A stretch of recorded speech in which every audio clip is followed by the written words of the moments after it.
ओम नमः शिवाय। ओम नमः शिवाय। ओम नमः शिवाय।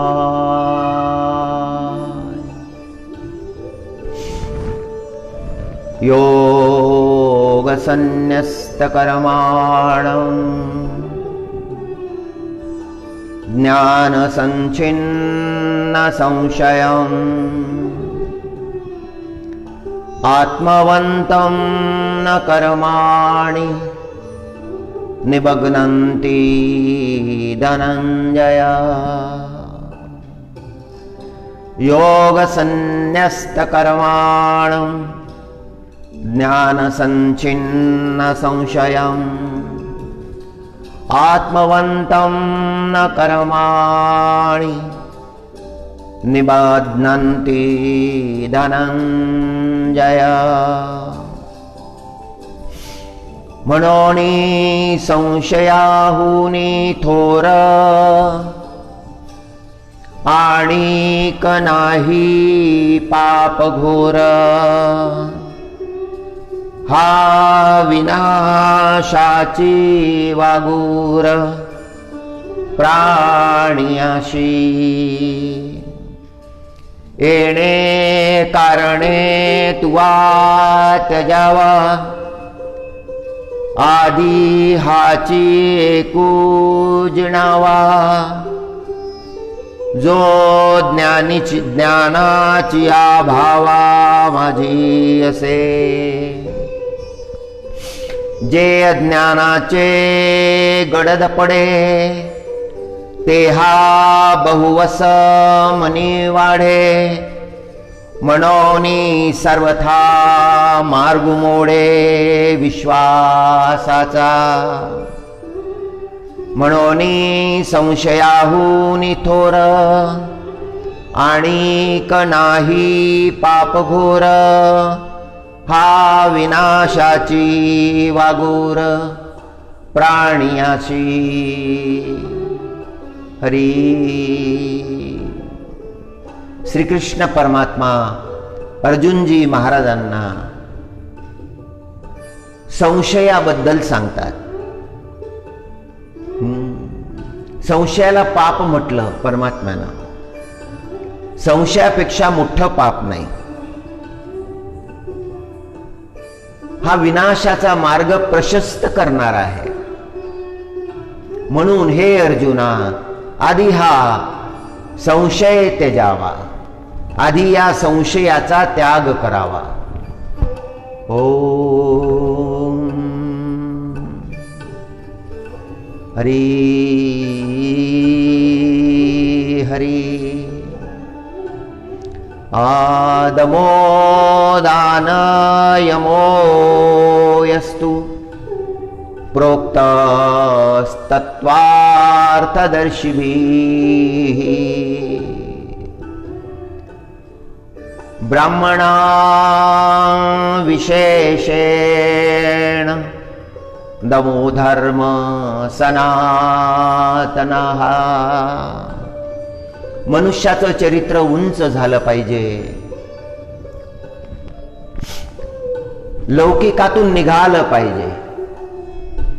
त्याच्या जीवनामध्ये परमतत्वाचा प्रकाश पडला पाहिजे। म्हणून शास्त्र उपदेश करतात। शास्त्र उपदेश करतात। संतांची वाणी आहे। व्यासोनारायण भगवानचा श्लोक आहे। व्यासोनारायण भगवान उपदेश करतात की दम दान यम हे धर्म आहे। इंद्रिय निग्रह करणं, आपले इंद्रिय जिंकणं हा सनातन धर्म आहे। इंद्रिय निग्रह केल्याशिवाय तपश्चर्या फलित होत नाही। तपश्चर्या पूर्ण होत नाही। आधी इंद्रिय जिंकावे लागतात। इंद्रिय जिंकले नाही तर काहीच बदलत नाही। तपश्चर्या फलित होत नाही। जो इंद्रियाच्या अधीन आहे त्याला कुठल्याही प्रकारचं सत्कार्य करता येत नाही. धर्म मार्गातला विरोध आहे इंद्रिय निग्रह. इंद्रिया अधीन असणं, इंद्रिया अधीन जे आहेत त्यांची दुर्गती होते. या भूतलावर ययाती महाराजांचं राज्य होतं. प्रचंड पराक्रमी होते. फार दिव्य वंशामध्ये जन्म झाला होता आणि त्या वंशाला शोभेल असंच त्यांचं चरित्र होतं. त्यांच्या 2 पत्नी होत्या. पहिली पत्नी शुक्राचार्यांची कन्या होती देवयानी. दुसरी पत्नी दानवराज ऋषपर्वा यांची कन्या होती शर्मिष्ठा.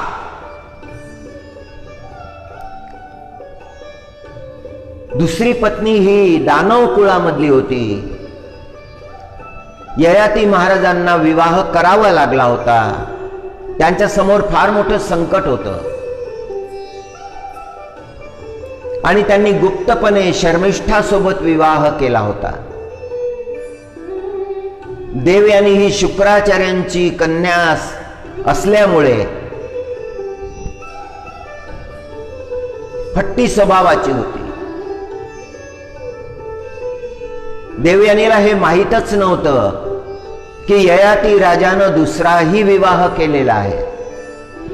आणि जेव्हा हे रहस्य लक्षात आलं, देवयानीनं जाऊन शुक्राचार्यांना सांगितलं की हे पिता, माझ्यासोबत माझ्या पतीनं विश्वासघात केला आहे. दुसरी पत्नी आहे, तिला 3 पुत्र आहेत. देवयानीला 2 पुत्र होते, शर्मिष्ठाला 3 पुत्र होते. कलह झाला. शुक्राचार्यांना जाऊन सांगितलं.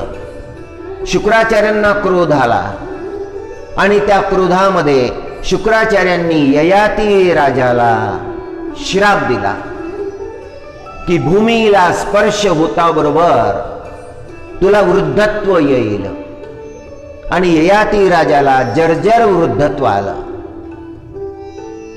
आता पुन्हा देवयानी रुदन करायला लागली, हे पिता, माझ्या पतीला वृद्धत्व आलेलं आहे. आता यांच्या सोबत मी कसं राहायचं? जर्जर वृद्धत्व, सगळे अंग गलित गात्र झालेले आहेत. देवयानी रडायला लागली. शुक्राचार्य म्हणाले, हे ययाती, तुझं वृद्धत्व कोणी घ्यायला तयार असेल तर तुला युवावस्था प्राप्त होईल. आणि मग तो राजा, ययाती राजा, विचारामध्ये पडला, कोण घेईल माझं वृद्धत्व? देवयानीचे ज्येष्ठ पुत्र यदू महाराजांना विचारलं, हे यदू, माझं वृद्धत्व घ्यायला तू तयार आहेस का? माझं कर्तव्य राहिलेलं आहे, मला यज्ञ कार्य करायचं आहे. धर्म कार्य राहून गेलं. आतापर्यंत मी जे जीवन जगलो त्या जीवनामध्ये मला धर्म कार्य काही फार जास्त करता नाही आलं. शास्त्रामध्ये ययाती राजाला धार्मिक म्हटलेलं आहे. ययाती सम धार्मिक, धार्मिक म्हटलेलं आहे. धर्माचरण केलं होतं त्या राजानं, पण त्याच्या जीवनामध्ये एवढं चुकलं होतं. इंद्रिय निग्रह कमी पडला होता. ययाती राजा विनवणी करायला लागला काही वर्षाकरता, हे यदू, माझं वृद्धत्व घे. आणि यदूनं नकार दिला.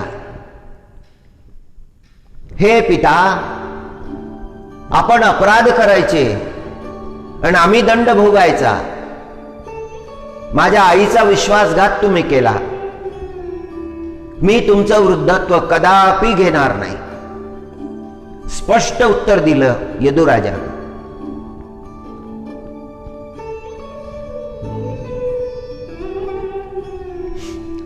यदूचा जो धाकटा भाऊ होता तुर्वसू, त्याला विचारलं की तू घेतो का वृद्धत्व? त्याने नकार दिला.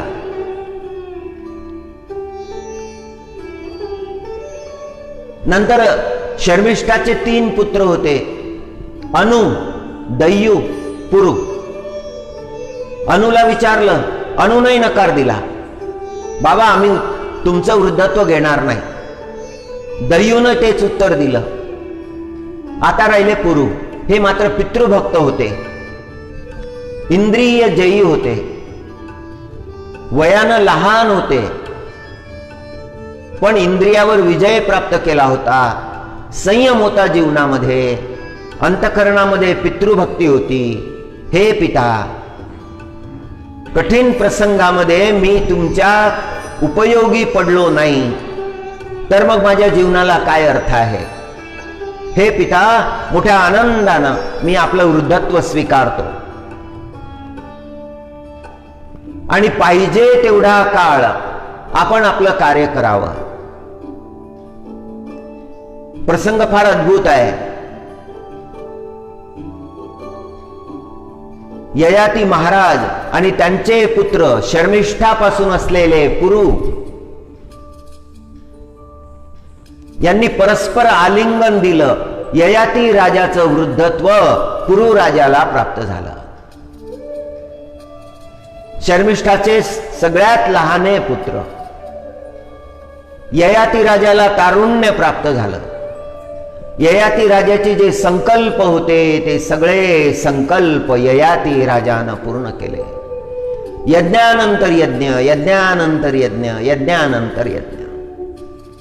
यज्ञ करण्यासाठी बसले होते, समिधा अर्पण करत होते.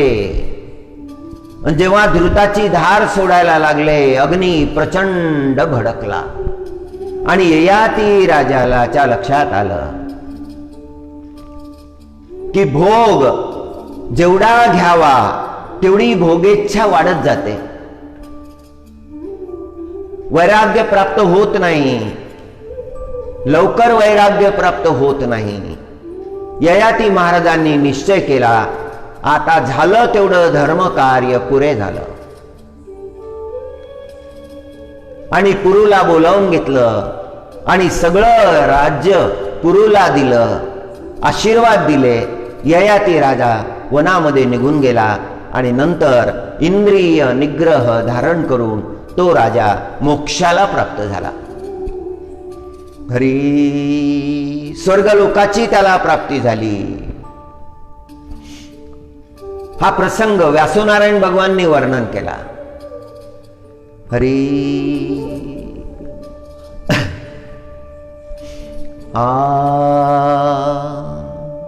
अमृतस्य तृपेत अपमानस्य योगविता. व्यासनारायण भगवानांनी सांगितलं, दमो दान यमो अस्तु प्रोक्ता तत्वार्थदर्शिवी. या 3 गुणाचं वर्णन केलं या श्लोकामध्ये. यानंतर जे श्लोक आलेले आहेत त्यामध्ये दुसऱ्या गुणांचं वर्णन आहे. आजच्या प्रसंगामध्ये हा एक श्लोक आपल्याला पुरेसा आहे. दंभो दमो दान यमो यस्तु प्रोक्ता तत्वार्थदर्शिवी. तत्वदर्शी महात्मे सांगतात की मनुष्याच्या जीवनामध्ये दम पाहिजे, म्हणजे आपले इंद्रिय आपल्या ताब्यात पाहिजेत. मनुष्याच्या जीवनामध्ये दान पाहिजे, मनुष्याच्या जीवनामध्ये यम पाहिजेत, नियम पाहिजेत. हे तत्वदर्शी लोकांनी सांगितलेलं आहे, संत महात्म्यांनी सांगितलेलं आहे. हे 3 गुण जे आहे याचं वर्णन या श्लोकात केलं. हे श्रेष्ठ धर्म सांगितलेले आहे. संयम नसला तर काहीच प्राप्त करता येत नाही. योग्यालाही प्राप्त करता येत नाही, ऋषीलाही प्राप्त करता येत नाही आणि संसारी माणसालाही प्राप्त करता येत नाही. संयमाचं फार महत्व आहे. आपले इंद्रिय ज्यांनी जिंकलेले आहेत त्याच्या जीवनामध्ये संयम असतो आणि हा ज्ञानी लोकांचा श्रेष्ठ धर्म आहे. जे ज्ञानवान आहेत, ज्यांनी विद्या प्राप्त केलेली आहे, त्यांच्या जीवनामध्ये इंद्रिय निग्रह हा फार महत्वाचा आहे. इंद्रिय जर जिंकले नाही तर काहीच जिंकलेलं नाही. ज्याने इंद्रिय जिंकलेले नाही तो पराधीनच आहे. माऊली ज्ञानेश्वर महाराजांनी अमृत प्राशन योग सांगितला. हा शब्द फार वेगळा आहे.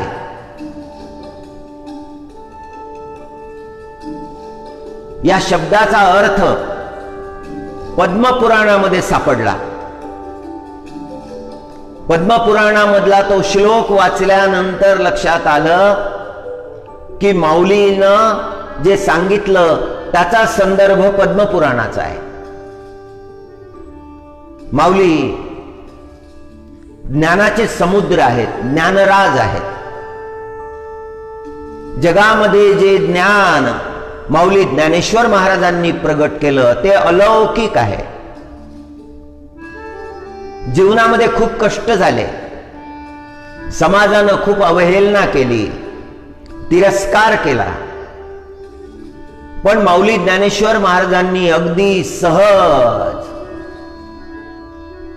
ते सगळं पिऊन टाकलं, प्राशन करून टाकलं. त्याला प्रत्युत्तर दिलं नाही. प्राप्त झालेले हे जे दुःख होते, हे जे क्लेश होते, याला प्राशन करणं, पूर्णपणे ग्रहण करून टाकणं, त्याचा उच्चारही न करणं, हा अमृत प्राशन योग आहे. अमृतस्य तृपेत अपमानस्य योगवीत. झालेला अपमान योगी प्राशन करून टाकतात. संयमानं संयम धारण करतात, त्याचं प्रत्युत्तर देत नाही. विश्वच्च जुगुप्सेत सम्मानश्च सदा द्विज. अपमान पिऊन टाकला आणि कोणी जर सन्मान केला तर मग त्याच्याबद्दलही हुरळून गेले नाही, त्याची सुद्धा भुरळ पडली नाही. अपमानाला अमृत समजलं आणि सन्मानाला विष समजलं. जसा अपमान दुःखदायक आहे, दुःख देणारा आहे, क्लेश देणारा आहे, पण कल्याणही करणारा आहे. त्यातूनही बोध घेतला, संत महात्म्यांनी बोध घेतला. संतांचा खूप अपमान जगातल्या लोकांनी केला आहे. आपण सगळ्या संतांच्या जीवनाचा विचार करावा, आपल्या लक्षात येईल. संन्याशाची पोरं म्हणून तिरस्कार केला माऊली ज्ञानेश्वर महाराजांचा.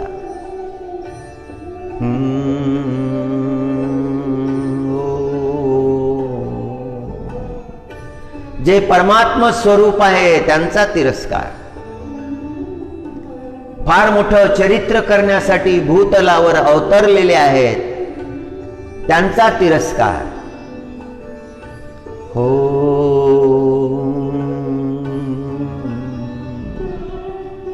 मनुष्यानं जीवनामध्ये संयम धारण केला की मग त्याच्या जीवनामध्ये तप वृद्धी होते, तपाची वृद्धी होते.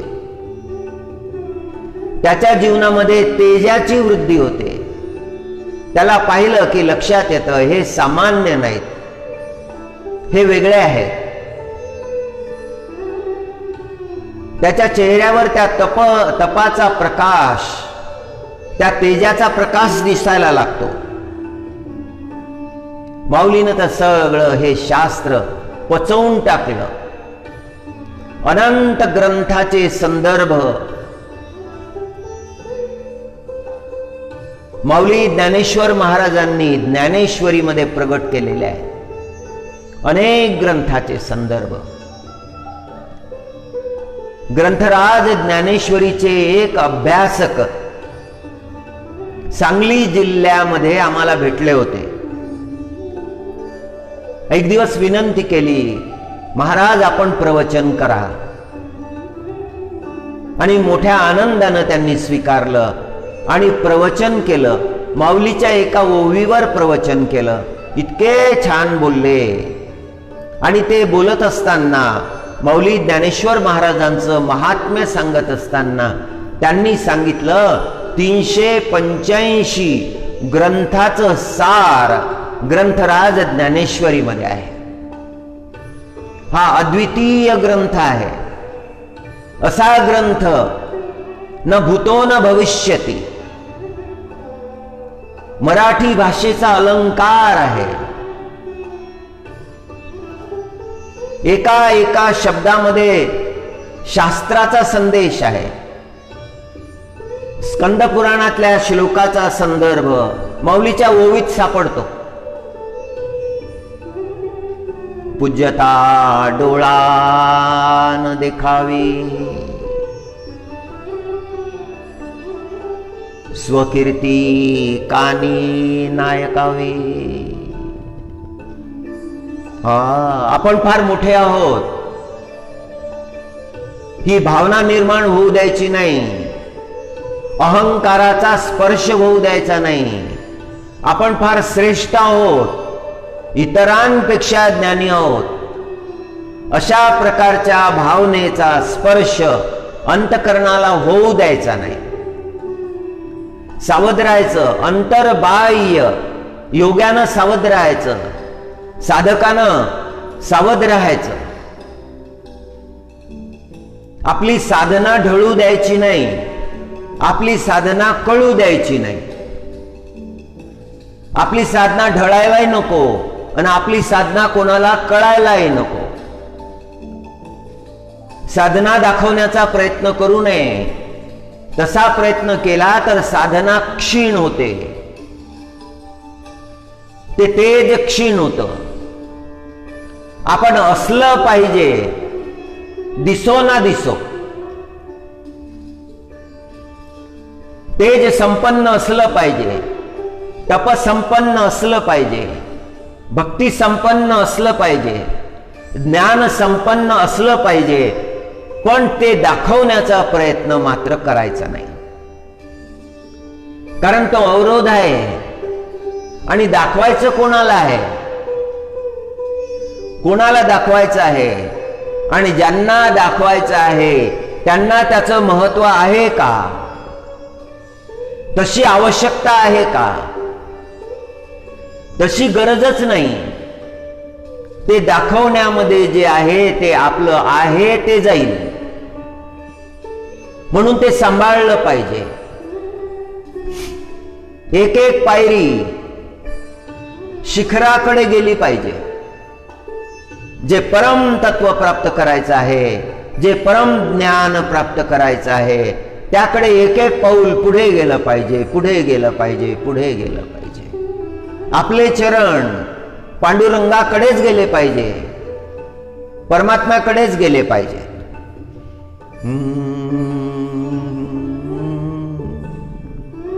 हरि ओम.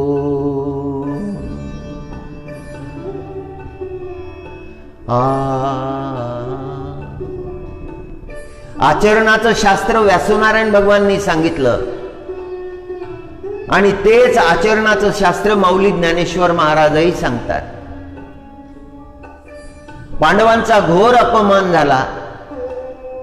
द्यूत सभेमध्ये झाला, क्षणोक्षणी झाला. कौरवांनी कोणतीही संधी सोडली नाही. अपमान करतच गेले. पांडव ते सहन करत गेले. कुंती मातेला जेव्हा सांगितलं की हे माता, पदोपदी अपमान आहे, आणि कुंती मातेनं सुंदर उपदेश केला की संयम धारण केला पाहिजे, संयमानं प्रत्युत्तर दिलं पाहिजे. पांडव सक्षम होते, बलवान होते, त्या कौरवांना उत्तर देऊ शकले असते, पण पांडवांनी उत्तर दिलं नाही. भीमसेन महाराजांना अनेक प्रसंगी क्रोध आला, हातामध्ये त्यांनी गदा उचलला, प्रत्युत्तर देण्यासाठी जात होते. युधिष्ठिर महाराजांनी हात धरला, शांत केलं भीमसेनाला. हे भीमसेना, शांत हो.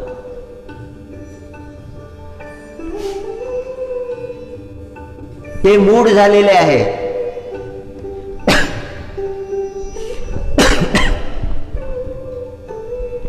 क्रोधाच्या अधीन होऊ नको. क्रोधाच्या अधीन जर होशील तर जे आपण कमावलं आहे, जो संयम आपण धारण केलेला आहे, तो ढळेल. भीमसेना, माझं ऐकलं पाहिजे. आणि मग भीमसेनजी महाराज महाबलवान शांत होतात, उत्तर देत नाही.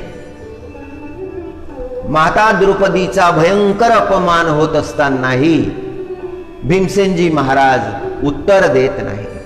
जगामध्ये जे जे श्रेष्ठ झाले त्यांनी इंद्रिय जिंकलेले आहेत.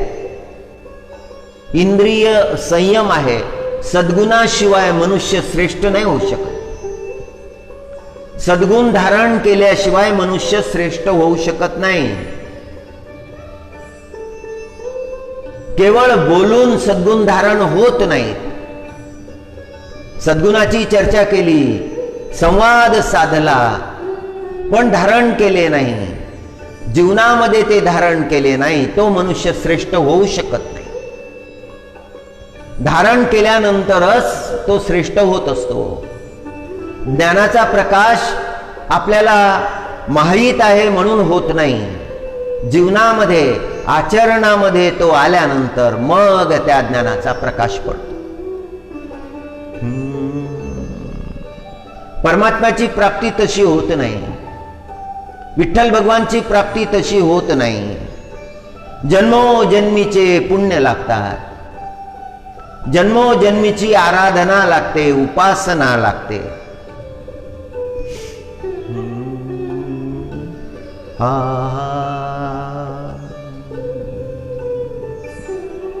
जन्मोजन्मीच्या सायासी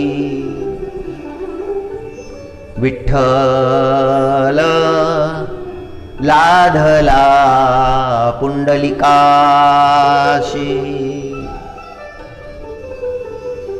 जन्मोजन्मीच्या सायासी विठ्ठल लाधला पुंडलिकाशी. पूर्वी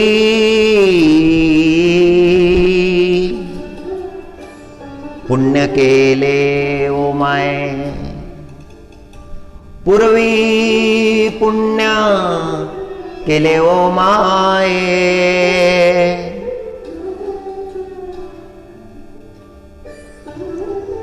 विटे लाधले विठोबाचे पाय.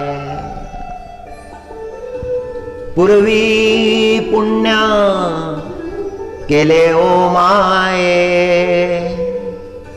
विटे लाधले विठोबाचे पाय.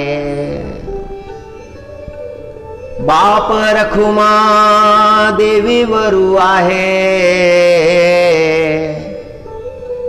तया तीर्था केधवा जाती पाय. पंढरीची वारी करण्यासाठी, दिंडी करण्यासाठी, दिंडी घेऊन जाण्यासाठी माऊली आतुर झालेले आहेत. माऊली ज्ञानेश्वर महाराज पुंडलिकाचं प्रमाण देतात. जन्मोजन्मी त्या पुंडलिकानं पुण्य केले, बहुपुण्य केले. जन्मोजन्मीच्या सायासी विठ्ठल लाधला पुंडलिकाशी. पुंडलिक महाराजांना तो परमात्मा प्राप्त झाला, त्याच्या मागे जन्मोजन्मी केलेले पुण्य आहे.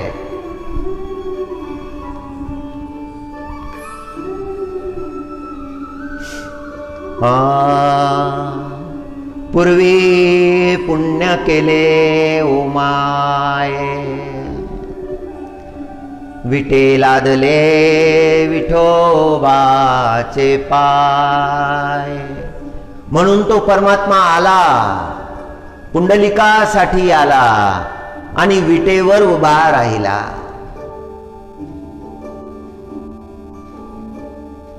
पूर्वजन्मी राजवंशामध्ये जन्म झाला होता. त्रेतायुगामध्ये इवनाश्व महाराजांच्या वंशामध्ये जन्म झाला होता. मुचकुंद म्हणून जन्म घेतला होता. हरी हरी. एवढा प्रभाव होता जीवनामध्ये, एवढा पराक्रम होता की देवांनाही मुचकुंदाचा आदर होता.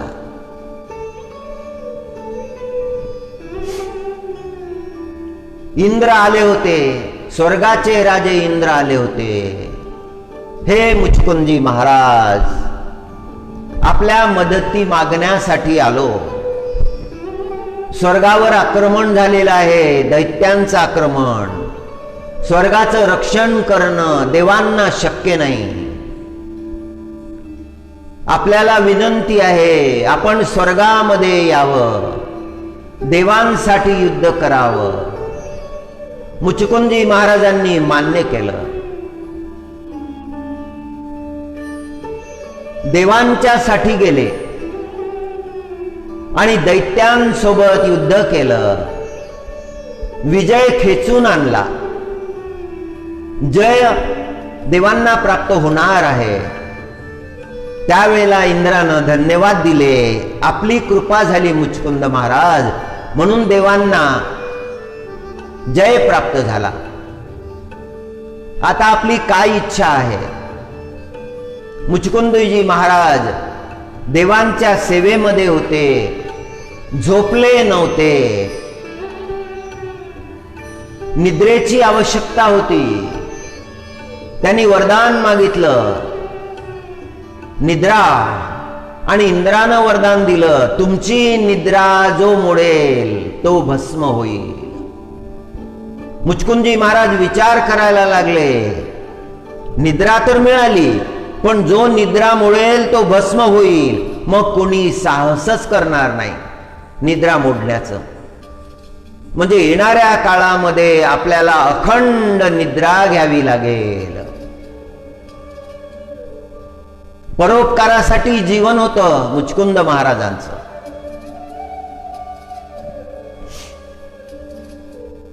पुन्हा एक वरदान मागितलं, निद्रा मोडता बरोबर परमात्म दर्शन, नारायण दर्शन. इंद्रानं 2 वरदान दिले, त्रेतामध्ये दिले आणि ते वरदान पूर्ण झाले द्वापरामध्ये. द्वापरामध्ये जरासंधानं आक्रमण केले. 17 आक्रमण परमात्म्यानं परतवले.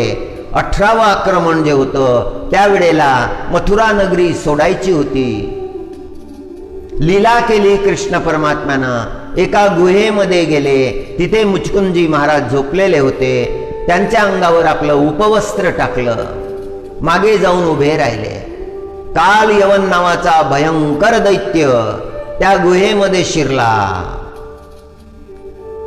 त्यांनी पाहिलं भगवं वस्त्र. त्याला असं वाटलं कृष्ण आहेत झोपलेले. त्यांनी लात मारली. मुचकुंदोनी डोळे उघडले आणि त्या काल यवनाकडे पाहिलं आणि तो काल यवन भस्म केला. डोळ्यामध्ये एवढा प्रभाव आहे. काल यवनाला भस्म करण्याचा प्रभाव आहे, एवढं सामर्थ्य आहे. पण परमात्म दर्शनाचं सामर्थ्य नाही. दुसरं वरदान जे मागितलं होतं नारायण दर्शन, श्रीकृष्ण परमात्मा प्रगट झाले. मुचकुंदाला दर्शन दिलं आणि मग ते स्वरूप पाहून मुचकुंदानं जे प्रश्न विचारले, मी कोण आहे, निद्रेमध्ये स्वतःचाही विसर पडला होता आणि परमात्म्याने सांगितलं, तुम्ही त्रेतायुगाचे मुचकुंद आहात.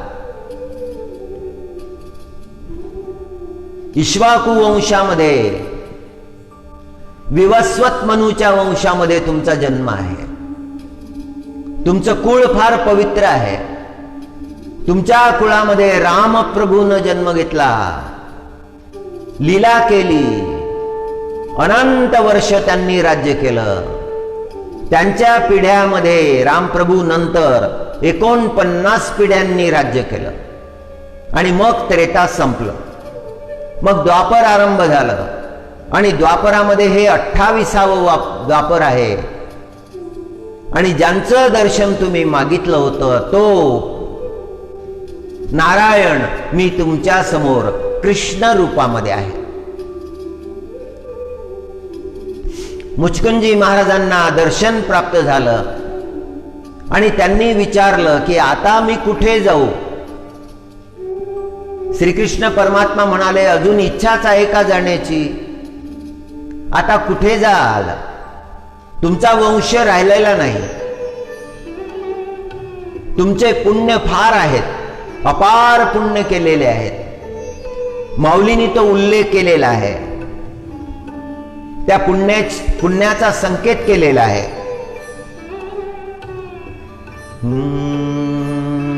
जन्मोजन्मीच्या सायासी विठ्ठल लाधला पुंडलिकाशी. पूर्वी पुण्य केले ओ माये, विटे लाधले विठोबाचे पाय. म्हणून हा परमात्मा मिळालेला आहे. देवांच्या रक्षणासाठी गेले होते, पण परोपकारी स्वभाव होता. उपकार हे पुण्य आहे.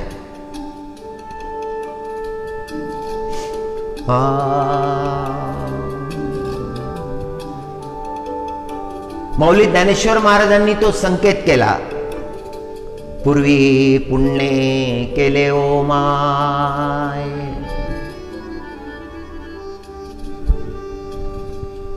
पुंडलिक महाराज हे जे आहेत हे मुचकुंद आहेत आणि मुचकुंदाच्या स्वरूपामध्ये असताना एक जीवनामध्ये केलं नव्हतं. मुचकुंद महाराजांनी मात्या पित्याची सेवा केली नव्हती. म्हणून परमात्मा म्हणाले की हे मुचकुंदा, तुमचा आणखी एक जन्म होईल. दक्षिण देशामध्ये जन्म होईल, ब्राह्मण कुळामध्ये जन्म होईल आणि मातृ पितृ सेवेनं तुम्ही पुन्हा परमात्मा प्राप्त कराल. माझी तुम्हाला प्राप्ती होईल. ते जे वचन दिलं होतं द्वापरामध्ये, ते वचन कलियुगामध्ये पूर्ण झालं. भक्तराज पुंडलिकाचा प्रसंग आपल्याला माहित आहे.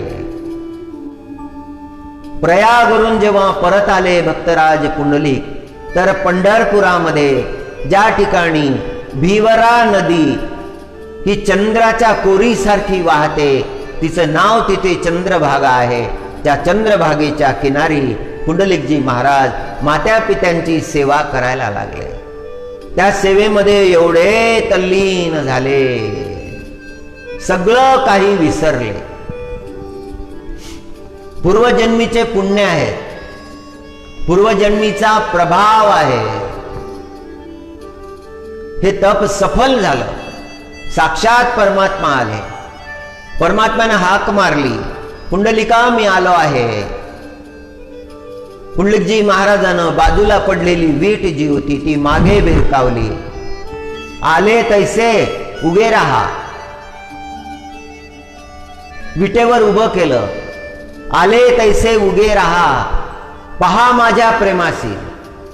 जे जे येतील ज्या ज्या भावे, ते ते तारावे कृपाळुवा. आणि ते वरदान दिलं, पुंडलिकाला वरदान दिलं की जे जे येतील, ज्या ज्या भावानं येतील, ते सगळे तारल्या जातील. पांडुरंगाच्या दर्शनाला जे जातात ते तरतात. परमात्म्याच्या दर्शनाला जे जातात ते तरतात.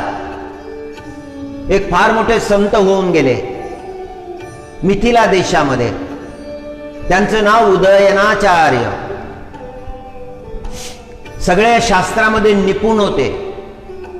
त्यांच्या सोबत कोणी शास्त्रार्थ करण्याची हिम्मत करीत नव्हते. न्यायशास्त्राचा सखोल अभ्यास होता. पण त्यांच्या जीवनामध्ये एकदा संशय निर्माण झाला. हरी स्कंद पुराणातला एक श्लोक वाचला.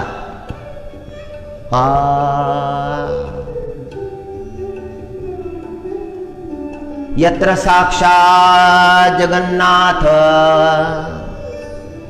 शंख चक्र गदाधर. यत्र साक्षात् जगन्नाथ शंख चक्र गदाधर. जंतूनां दर्शनान् मुक्ति यो ददाति कृपानिधी. हा स्कंद पुराणातला श्लोक जेव्हा त्यांनी वाचला उदयनाचार्यांनी, तेव्हा त्यांच्या अंतःकरणामध्ये संशय निर्माण झाला. असं असेल का?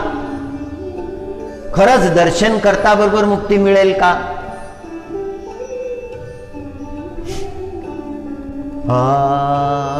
यत्र साक्षात् जगन्नाथ शंख चक्र गदाधर.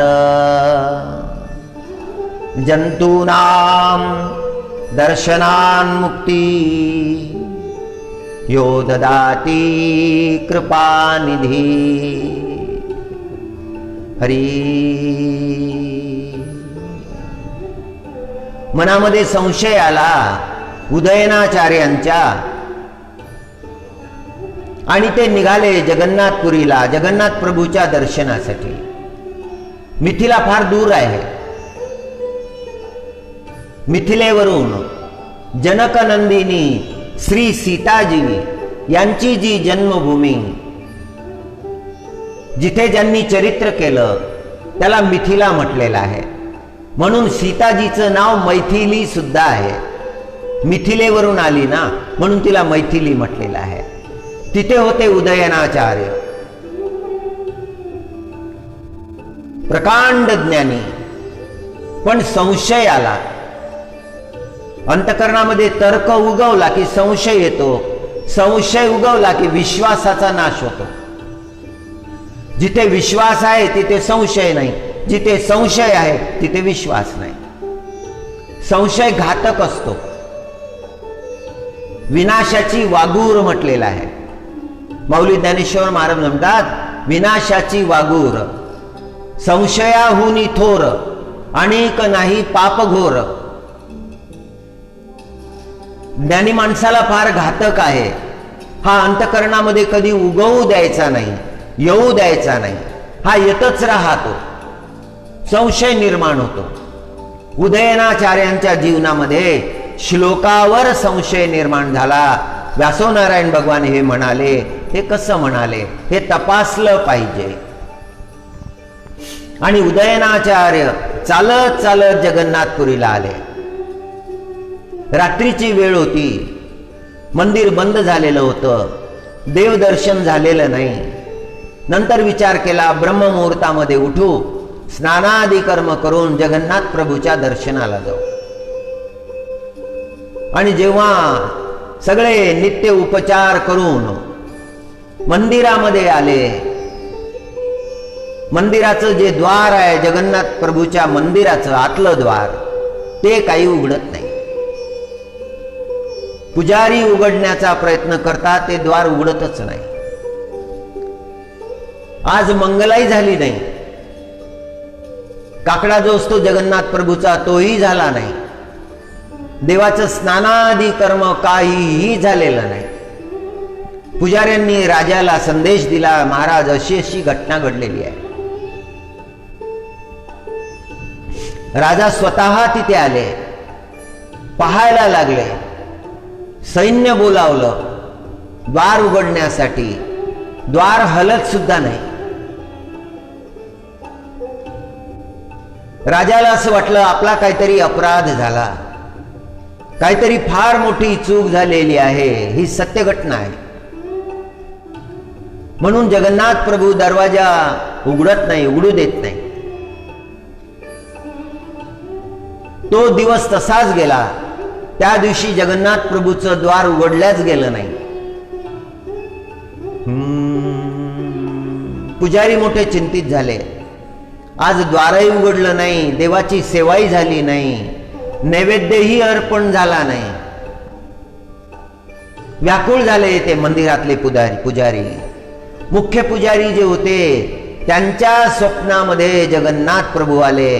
सांगायला लागले, एक उदयनाचार्य नावाचा मोठा ज्ञानी पुरीमध्ये आलेला आहे.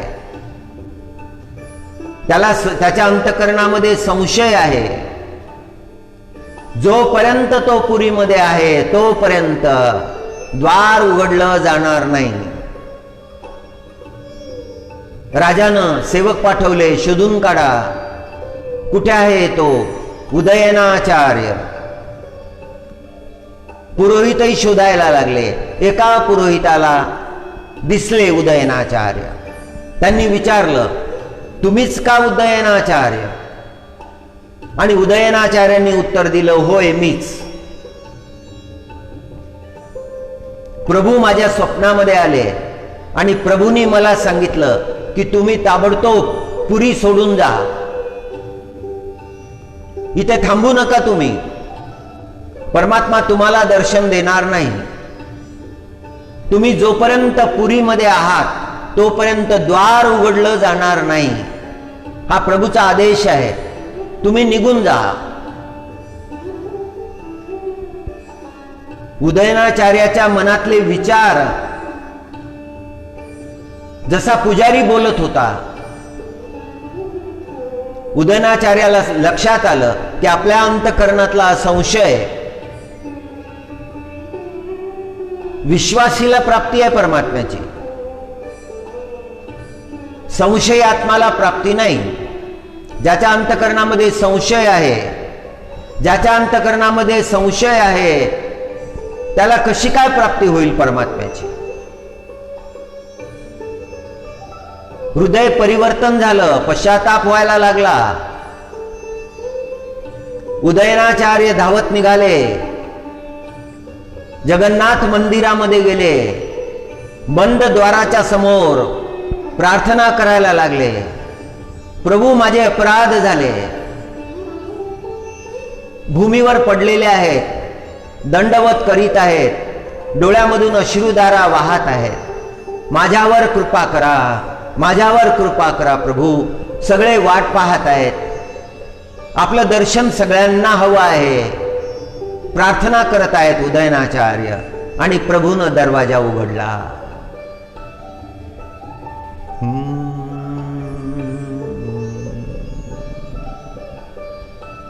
उदयनाचार्यांनी त्या श्लोकाचा उच्चार केला, यत्र साक्षात् जगन्नाथ शंखचक्र गदाधरः जंतूनां दर्शनान् मुक्ति यो ददाति जनार्दनः. मनुष्याच्या जीवनात विश्वासाला महत्व आहे.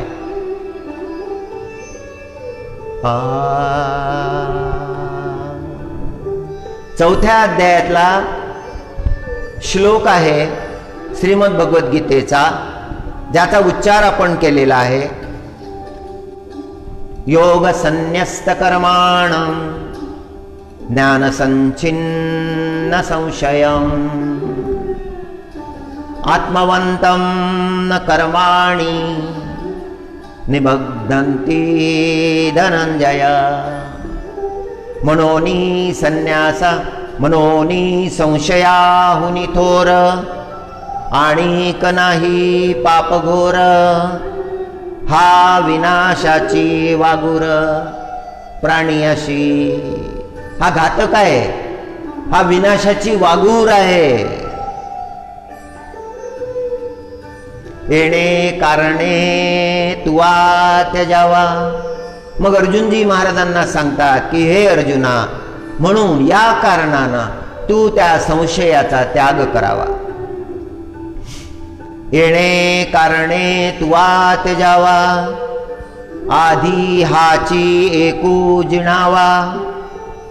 जो ज्ञानाची भावा माझी असे।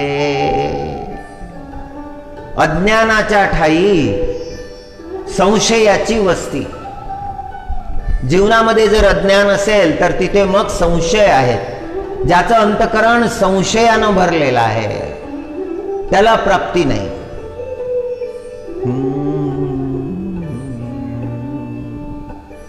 त्या जगन्नाथ प्रभूचं स्वरूप पाहिलं उदयनाचार्यांनी। हो, तेच स्वरूप मुचकुंद महाराजांनी पाहिलं, पुंडलिकजी महाराजांनी पाहिलं, माऊली ज्ञानेश्वर महाराजांनी वर्णन केलं। जया ते पाहता परतला आगम। आगम म्हणजे वेद। जया ते पाहता परतला आगम। निर्गमा नाकळे दुर्गम। वेदांना आकलन होत नाही। तो वेदापेक्षा श्रेष्ठ ज्ञान नाही। वेद म्हणजे हे परमोच्च ज्ञान आहे, सर्वश्रेष्ठ आहे, सार आहे, सूत्र आहे। ज्ञानाचं सर्वोच्च सूत्र वेद आहे। पण त्या वेदांना तो परमात्मा कळत नाही। माऊली ज्ञानेश्वर महाराज म्हणतात, जया ते पाहता परतला आगम। आगम परत आला। ब्रह्मदेवानं वेदाला पाठवलं होतं, वेद तुम्ही जावं, परमात्म्याचं स्वरूप पाहावं आणि आम्हाला सांगावं। आणि वेद गेले होते पांडुरंगाचं स्वरूप पाहण्यासाठी। पांडुरंगाचं स्वरूप कळलं नाही। फार ज्ञानी जे वेद होते त्यांना कळलं नाही। ज्ञान थिट पडलं। परत येऊन सांगितलं वेदांनी की आम्हाला स्वरूप कळलं नाही। सत्य बोलले। मग श्रुतींना पाठवलं। श्रुती गेल्या, श्रुतींनाही आकलन झालं नाही, त्याही परत आल्या। नंतर पाठवलं शेषनारायण भगवानला। शेषा तुम्ही जावं, तुमचे सहस्र मुख आहेत, तुम्हाला जरूर वर्णन करता येईल। शेषाला मोठा आनंद झाला होता की आपण परमात्म्याच्या स्वरूपाबद्दल बोलू। आणि गेले तिथे परमात्म्याचं दर्शन घेतलं आणि दर्शन घेता बरोबर दंडवत केला। नाही वर्णन करता येत। शेषालाही वर्णन करता आलं नाही। सहस्र मुखाचा भागला, थकला तो। ते तत्व कळलं नाही। आणि मग शिवजी भगवानला विनंती केली की महादेवा तुम्ही जावं, हे शिव तुम्ही जावं, तुम्ही ते स्वरूप पाहावं आणि आम्हाला येऊन सांगावं। शिव गेले। ब्रह्मदेवानं सांगितल्यानंतर गेले, मी जातो नाही म्हणाले। आणि जेव्हा आले आणि पांडुरंगाचं स्वरूप पाहिलं, ते दिव्य स्वरूप पाहून शिव भगवानला समाधी लागली। शिव भगवान परत आलेच नाही,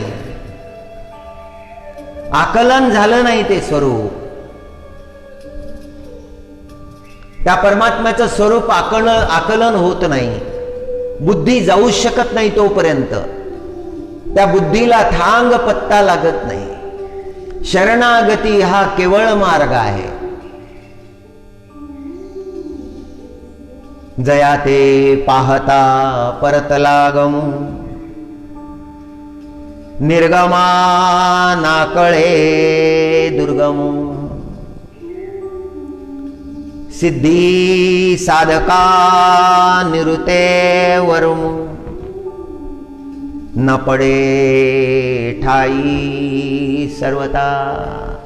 योग्यांनाही आकलन होत नाही, सिद्ध झालेल्या सिद्धांनाही आकलन होत नाही, साधकांनाही कळत नाही. आणि ते पुंडलिकाला प्राप्त झालं. ते या पुंडलिका ओळले, या पुंडलिकाला मात्र ते प्राप्त झालं. माऊली ज्ञानेश्वर महाराज म्हणत आहेत, प्रेमे प्राप्तीने घोळले, ते या पुंडलिका ओळले. पुंडलिकाला प्राप्त झालं. भक्ती माते चाळविले, अधीन केले आपण या. आणि परमात्मा अधीन झाला, पुंडलिकाच्या अधीन झाला. त्या पुंडलिकाची प्रीत आहे, त्या पुंडलिकाचं प्रेम आहे. फार मोठ्या पदाला नेला आहे पुंडलिकाला. परमात्मा कृपेनं पुंडलिक भक्तराज झाला, संत शिरोमणी झाला.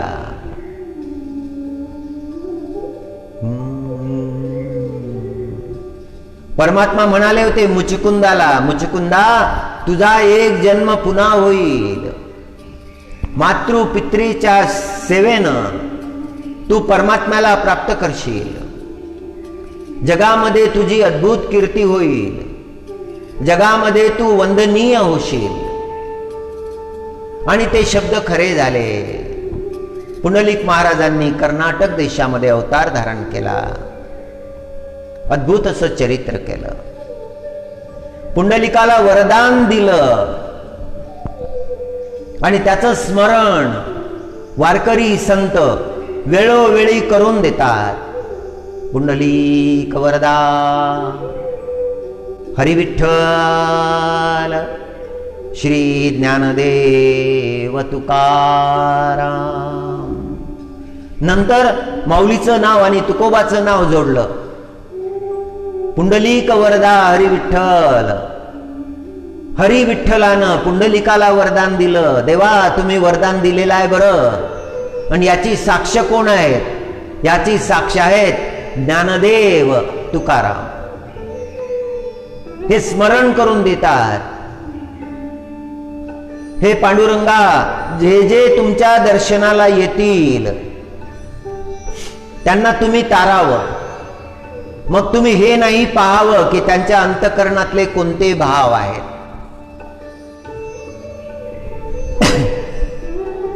स्कंद पुराणातला जो श्लोक आहे ज्याच्याबद्दल संशय उदयनाचार्य महाराजांना आला होता,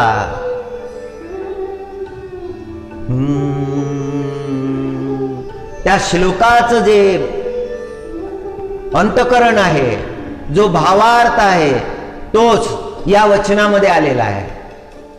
पुंडलिक वरदा हरिविठ्ठल ज्ञानदेव तुकाराम. आम्ही तुम्हाला शरण आलो परमात्मा, आमचा उद्धार करा.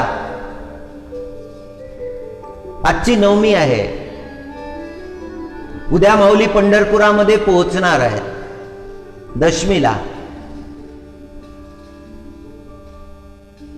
आणि दशमीला स्वागतासाठी सगळ्या दिंड्या जाणार आहेत. वाखरीला माऊलीचं स्वागत होईल. दशमीला पंढरपूर भरून जाईल. सगळे निष्ठावंत वारकरी पंढरपुरामध्ये एकत्र होतील. चंद्रभागेच्या वाळवंटामध्ये भजन कीर्तन दर्शन आनंदाचा तो सोहळा संपन्न होईल.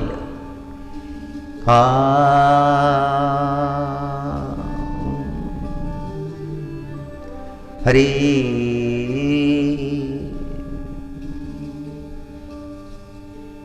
कुरुक्षेत्राच्या भूमीवर युधिष्ठिर महाराजांचा हा प्रसंग फार उद्बोधक आहे. युधिष्ठिर महाराजांनी आज्ञा केली, माझ्या शिबिराजवळ कोणी येऊ नये, रात्रीच्या वेळेला कोणी येऊ नये. रात्रीच्या वेळेला मी उपासना करणार आहे. आणि सगळ्या पांडवांनी सगळ्या सेवकांना आज्ञा दिली, कोणीही युधिष्ठिर महाराजांच्या शिबिराजवळ थांबू नये. सगळे निघून गेले. मध्यरात्र झाली आणि युधिष्ठिर महाराज शिबिराच्या बाहेर पडले, निघून गेले. एका गुप्तचरानं हे पाहिलं. तो गुप्तचर आला पांडवांच्या शिबिरामध्ये आणि पांडवांना सांगायला लागला, एक महत्वाची बातमी आपल्याला सांगतो. युधिष्ठिर महाराज मध्यरात्रीच्या वेळेला कुठेतरी निघून गेले. पांडव विचारामध्ये पडले. पांडव म्हणाले, नाही, दुसऱ्या कोणाला पाहिलं असेल, ते उपासना करतात असं त्यांनी सांगितलं. ते असत्य कधी बोलत नाहीत. दुसऱ्या दिवशी पुन्हा गुप्तचर आला आणि गुप्तचरांनी सांगितलं, आजही गेले. तिसऱ्या रात्री मात्र पांडव सावधान झाले.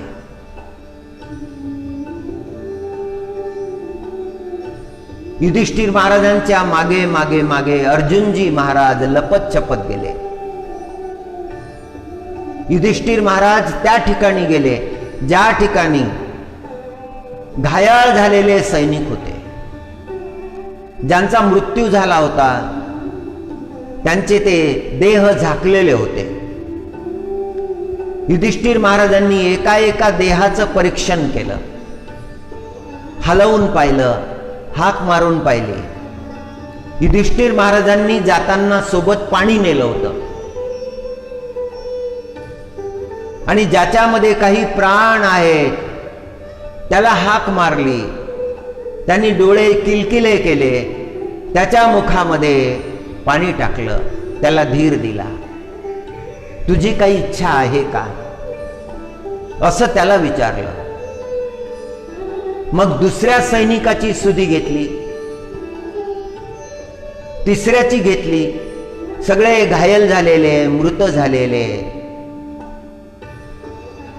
सगळ्यांची नीट नेटकी चौकशी करून युधिष्ठिर महाराज शत्रू पक्षांच्या सैनिकामध्ये गेले, जिथे ते प्रेत झाकलेले होते त्यामध्ये शोधायला लागले. आणि ज्यांना अजून प्राण आहेत त्यांच्या मुखामध्ये जल ओतलं. हरी सगळ्यांना भेटून परत आले. वेश बदललेला होता, युधिष्ठिराचा वेश नव्हता, वेश पालटून गेले होते. आणि जेव्हा युधिष्ठिर महाराज आपल्या शिबिरामध्ये परत आले तेव्हा सगळे पांडव आतमध्ये आले. भीमसेनजी महाराजांनी विचारलं, हीच आहे का उपासना? तुम्ही तर सत्य बोलत असता, कधी असत्य बोलत नाही, आणि आज तुम्ही आम्हाला सांगितलं की तुम्ही उपासना करता, आणि आम्ही तर पाहिलं की तुम्ही तर मृत सैन्याच्या शिबिरामध्ये गेले होते. केवळ पांडवांच्याच नाही तर कौरवांच्याही शिबिरामध्ये गेले होते. हाती पाणी घेऊन गेले होते, त्यांना तुम्ही पाणी पाजलं, पण आम्हाला सांगितलं की तुम्ही उपासना करता. ही कोणती उपासना आहे? आणि वेश पालटून का गेले? जर तुम्ही म्हणत असाल की हे सत्कर्म आहे, हे तुम्ही केलं पाहिजे, तर मग वेश का पालटून गेले?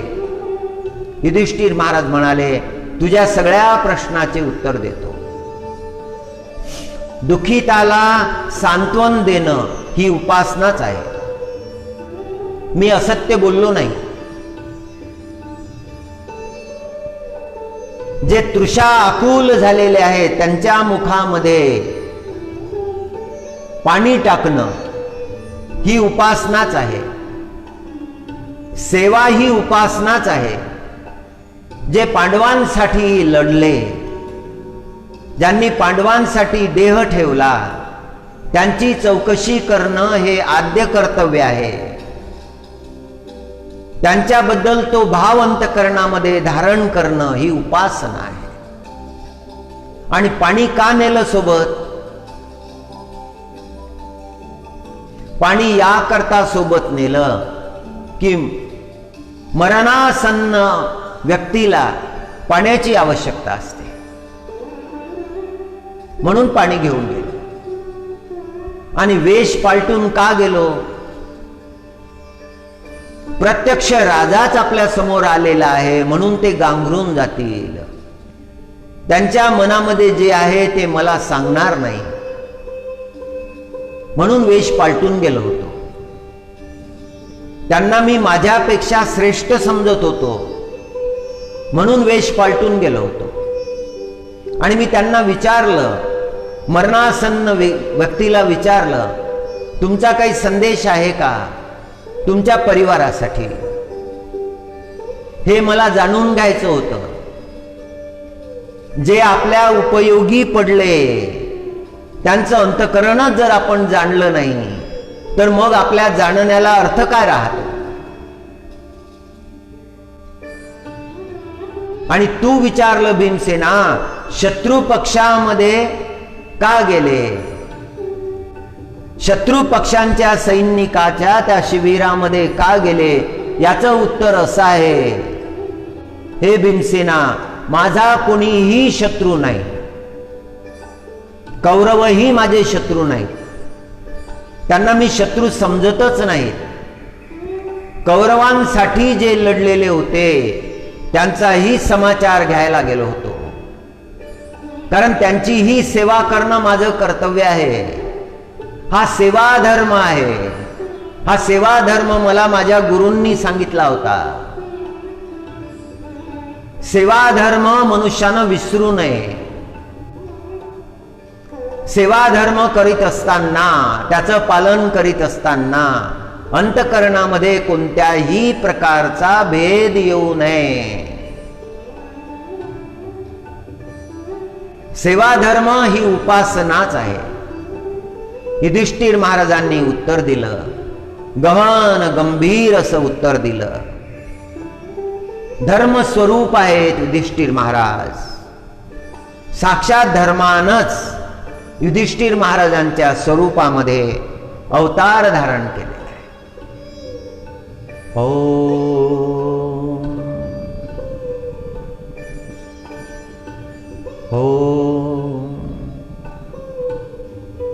जे जे प्राप्त झालेलं आहे ते सद्गुरु कृपेनं प्राप्त झालेलं आहे.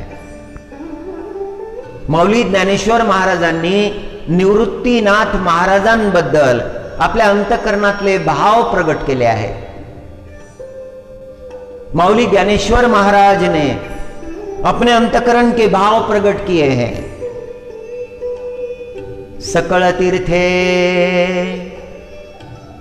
निवृत्तीच्या पायी, तेथे बुडी देई माझ्या मना.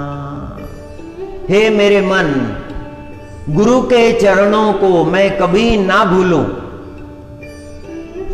मेरा मन हमेशा उन गुरु चरणों में स्थिर रहे. कभी भी मुझे मेरे गुरु का विस्मरण ना हो. बहुत बड़ा समर्पण भाव है, पूज्य भाव है. गुरु चरणों में ऐसा जिनका पूज्य भाव है, उनकी साधना सफल होती है, उनकी उपासना सफल होती है, उनका जीवन श्रेष्ठ हो जाता है. उनके जीवन से ज्ञान की सुगंध उठती है.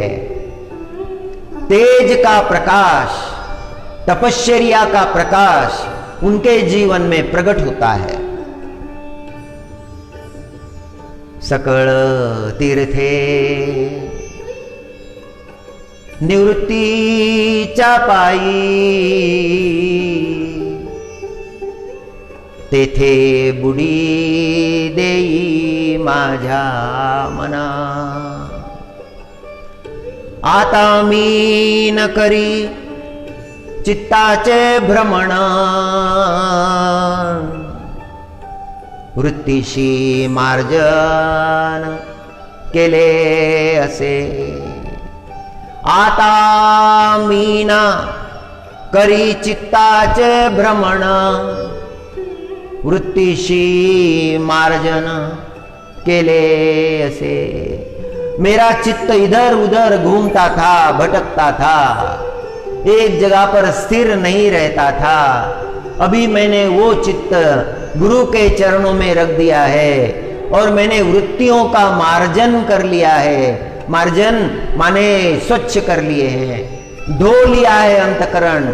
मेरे अंतकरण में अभी कोई दूसरी वृत्ति निर्माण नहीं होती।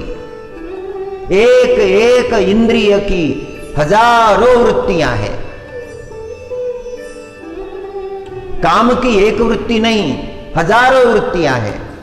क्रोध की एक वृत्ति नहीं, हजारों वृत्तियां हैं।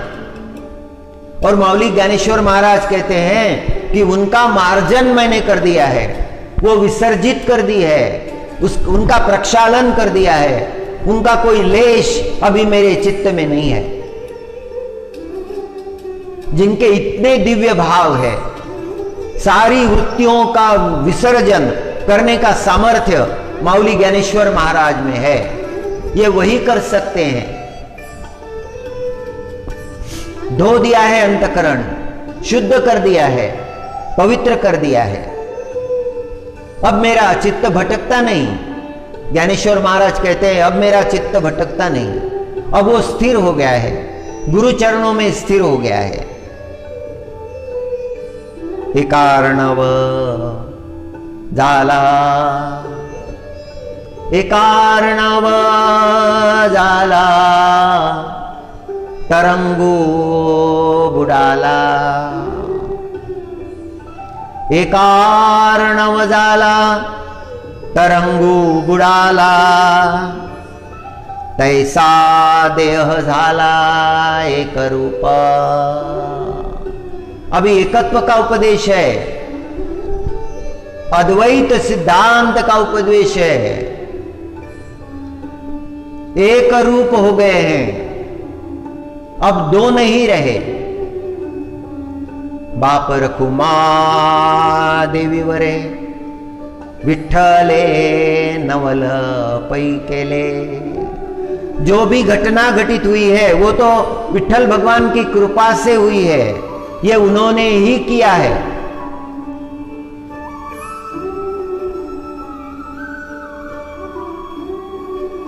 तारू हरविले मृगजली, मृगजल में जहाज भटक गया। मृगजल तो होता ही नहीं है ना। मृगजल जो है वो तो भ्रम का जल है, वास्तविक जल नहीं है। अब कोई दूसरी भावना अंतकरण में रही नहीं। अब तो केवल सद्गुरु की भावना ही रह गई है। मैंने अपने चित्त को अपने गुरु के चरणों में रख दिया है। पहले तो गुरु कृपा हुई, उसके बाद में सद्गुरु की कृपा हुई, मेरे गुरु महाराज की कृपा हुई। अपने गुरु महाराज के प्रति भक्ति को प्रकट करते हैं।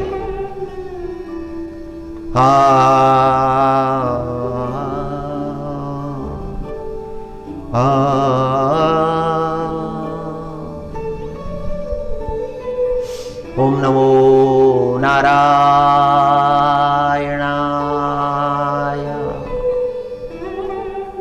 ओम नमो नारायणाय,